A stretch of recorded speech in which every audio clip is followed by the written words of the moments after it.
മലപ്പുറം ജില്ലയിലെ ഡ്രൈവേഴ്സ് സാംസ്കാരിക സംഘം കേരളീയം ഒരുക്കുന്ന ലഹരി വിരുദ്ധ ക്യാമ്പയിൻ്റെ ഭാഗമായി ഈ 29-ാം തീയതി താനൂർ ടാക്സി സ്റ്റാൻഡ് പരിസരത്ത് ലഹരി മുക്ത പോരാട്ടത്തിൻ്റെ ഭാഗമായി ഈ ഉള്ളവനും എത്തും.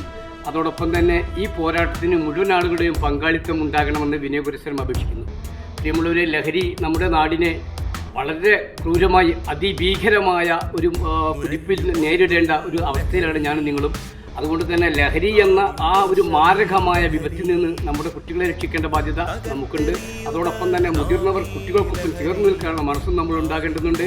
കുടിലിലുള്ള കുട്ടികൾക്ക് പാല് വാങ്ങിടാതെ നാം തടിവിയർത്ത കാശുകൊണ്ട് കള്ളടിച്ച് പൂശിലായി ബോധമറ്റ നമ്മളിൽ വിവേകബുദ്ധി ചോർന്നുപോയി എന്ന് നമ്മുടെ പ്രിയപ്പെട്ട അധ്യാപകർ. അധ്യാപനം രാഷ്ട്രസേവനം ജീവിത ലക്ഷ്യമെന്ന് നമ്മെ പഠിപ്പിച്ച, നമുക്ക് കാണിച്ചു തന്ന അധ്യാപകർ അന്ന് അല്പം മിനിങ്ങുന്ന അല്ലെങ്കിൽ അല്പം തട്ടുന്ന അല്ലെങ്കിൽ അല്പം കുടിക്കുന്ന രക്ഷിതാക്കളിൽ നിന്ന് കുട്ടികൾക്ക് സന്ദേശം കൊടുക്കുന്ന കോപ്പി വാക്കായിരുന്നു: കുടിലിലുള്ള കുട്ടികൾക്ക് പാല് വാങ്ങില്ലാതെ നാം വിയർത്ത കാശുകൊണ്ട് കള്ളടിച്ച് പൂസിലായി ബോധമറ്റ നമ്മളിൽ വിവേകബുദ്ധി ചേർത്തുപോയി. ഇത് കുട്ടി രക്ഷിതാവിന് നിന്ന് കോപ്പി എഴുതുമ്പോൾ രക്ഷിതാവിന് മനസ്സിലാവും എന്നിൽ ആ തെറ്റുണ്ടെങ്കിൽ ഞാൻ തിരുത്തേണ്ടതുണ്ടെന്ന്.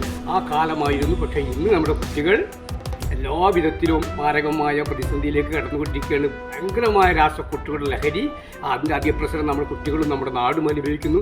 അതിൻ്റെ മോചനകരമായ പ്രവർത്തനത്തിന് വേണ്ടി ഞാനും നിങ്ങളും ഒന്നിച്ച് പടയണി ചേരേണ്ട കാലമാണ്. അതുകൊണ്ട് ലഹരിയെ തൂത്തെറിയാൻ നമുക്കൊന്നിക്കാം. നിങ്ങൾക്ക് നന്ദി. ജയ് ഹിന്ദ്, ജയ് ജഗത്.